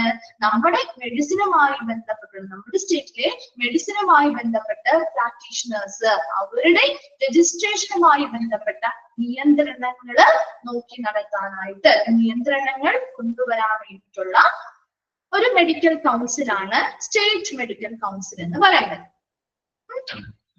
അടുത്തത് state medical register means A register maintained under any law for the time being in force in any state, regulating the registration of practitioners of medicine. ഇനി ഇവിടെ രണ്ടിന്റെയും തമ്മിലുള്ള വ്യത്യാസം നോക്കിയേ. ഒരെണ്ണം പറയുന്നത് കൗൺസിലുമാണ്, കൗൺസിലിന്റെ കാര്യമാണ്, അടുത്തത് രജിസ്റ്ററിന്റെ കാര്യമാണ്. ഇവിടെ രണ്ടും ആരുമായി ബന്ധപ്പെട്ടത് തന്നെയാ? ഒരു മെഡിസിൻ പ്രാക്ടീസ് ചെയ്യുന്ന പ്രാക്ടീഷണേഴ്സുമായി ബന്ധപ്പെട്ട് അവരുടെ രജിസ്ട്രേഷനുമായി ബന്ധപ്പെട്ടുള്ള നിയന്ത്രണങ്ങൾ തന്നെയാണ്. അപ്പൊ അവിടെ ഒരെണ്ണത്തിലെ രജിസ്ട്രേഷനുമായി ബന്ധപ്പെട്ട നിയമങ്ങളുമായി ബന്ധപ്പെട്ടുള്ള കാര്യങ്ങളാണ്. അതിൽ ഒന്നാമത്തിൽ പറയുന്നത് ആ ഒരു രജിസ്ട്രേഷനുമായി ബന്ധപ്പെട്ട് കുറെ നിയന്ത്രണങ്ങൾ അല്ലെങ്കിൽ റെഗുലേഷൻസ് ഉണ്ടാവും. അതാണ് ഈ മെഡിക്കൽ കൗൺസിലാണ് അത് കൃത്യമായിട്ട് നോക്കി നടത്തേണ്ടതെന്ന് പറയുന്നത്. രണ്ടാമത്തിൽ പറയുന്നത് സ്റ്റേറ്റ് മെഡിക്കൽ രജിസ്റ്ററുകളുടെ കാര്യമാണ്. രജിസ്റ്റർ ഇതുപോലെ കൃത്യമായിട്ട് ഈ നിയമത്തിന് കീഴിൽ പരിപാലിക്കേണ്ടതായിട്ടുണ്ട്. പിന്നെ ഈ രജിസ്റ്റർ പരിപാലിക്കുന്നതുമായി ബന്ധപ്പെട്ടുള്ള നിയന്ത്രണങ്ങളാണ് സ്റ്റേറ്റ് മെഡിക്കൽ രജിസ്റ്ററുകളിൽ ഉൾപ്പെടുന്നത്. മനസ്സിലായോ? അപ്പൊ സ്റ്റേറ്റ് മെഡിക്കൽ കൗൺസിൽ എന്ന് പറഞ്ഞാൽ മെഡിക്കൽ കൗൺസിലുമായി ബന്ധപ്പെട്ട് ഈ നിയമത്തിന് കീഴിൽ രൂപീകരിച്ചിട്ടുള്ള ഒരു മെഡിക്കൽ കൗൺസിലാണ്. ഒന്നാമത്തത് മനസ്സിലാക്കാം, ഈ നിയമത്തിന് കീഴിൽ കോൺസ്റ്റിറ്റ്യൂട്ട് ചെയ്തിട്ടുള്ള രൂപീകരിച്ചിട്ടുള്ള ഒരു മെഡിക്കൽ കൗൺസിലാണ്. അതിൽ പറയുന്നത് ഈ മെഡിസിനുമായി ബന്ധപ്പെട്ട് പ്രാക്ടീസ് ചെയ്യുന്ന പ്രാക്ടീഷണേഴ്സിന്റെ രജിസ്ട്രേഷനുമായി ബന്ധപ്പെട്ട നിയന്ത്രണങ്ങളാണ് ഇതിൽ പ്രധാനമായിട്ടും ഫോക്കസ് ചെയ്യുക. ക്ലിയർ ആണോ? അത് സ്റ്റേറ്റ് മെഡിക്കൽ കൗൺസിൽ എന്താണെന്ന് മനസ്സിലായോ? എന്താണ്? ഓക്കെ. പിന്നെ സ്റ്റേറ്റ് മെഡിക്കൽ രജിസ്റ്റർ എന്ന് പറഞ്ഞാല് means register maintain under law. ഈ ഒരു ലോയുടെ കീഴിൽ പരിപാലിക്കുന്ന ഒരു രജിസ്റ്റർ ആണ്. മറ്റേത് കൗൺസിലായിരുന്നു, ഇത് പരിപാലിക്കുന്ന ഒരു രജിസ്റ്റർ ആണ്. ഈ ഒരു നിയമത്തിന്റെ കീഴിൽ പരിപാലിക്കുന്ന ഒരു രജിസ്റ്റർ ആണ് കേട്ടോ. ആ ഒരു സ്റ്റേറ്റിന്റെ രജിസ്ട്രേഷനുമായി ബന്ധപ്പെട്ട പ്രാക്ടീസ് ചെയ്യുന്ന മെഡിസിൻ പ്രാക്ടീസ് ചെയ്യുന്ന അവരുടെ രജിസ്ട്രേഷനുമായി ബന്ധപ്പെട്ട നിയന്ത്രണങ്ങളാണ് ഇതിൽ പറയുക. അതേസമയം നമ്മൾ കഴിഞ്ഞു നെക്സ്റ്റ് മിസ് അടുത്തത് എനിക്ക് കുറച്ചൊന്ന് ഒരു സെന്റൻസ് കംപ്ലീറ്റ് ആയിട്ടല്ല കേട്ടോ കിടക്കുന്നത്. അന്ന് മിസ് അടുത്ത ക്ലാസ്സിൽ പറഞ്ഞു തന്നിട്ട് ഒന്നുകൂടി പറഞ്ഞു തരാം കേട്ടോ ഇത്. ഓക്കെ, നെക്സ്റ്റ് ക്ലാസ്സിൽ വരുമ്പോൾ ഇത് എന്തായാലും വായിച്ചിട്ട് വരണം കേട്ടോ. അല്ലെന്നുണ്ടെങ്കിൽ നിങ്ങൾക്ക് കണ്ടിന്യൂഷൻ കിട്ടില്ല. നെക്സ്റ്റ് എന്താണ് മിസ്സിന്റെ ക്ലാസ് ഉള്ളത്? തേഴ്സ്ഡേക്ക് അല്ലേ ക്ലാസ് ഉള്ളത്? അത്രയും ദിവസം വരുമ്പോ മറന്നു പോകും. അതുകൊണ്ടൊന്ന് വായിച്ചിട്ട് വരണേ. Thank you.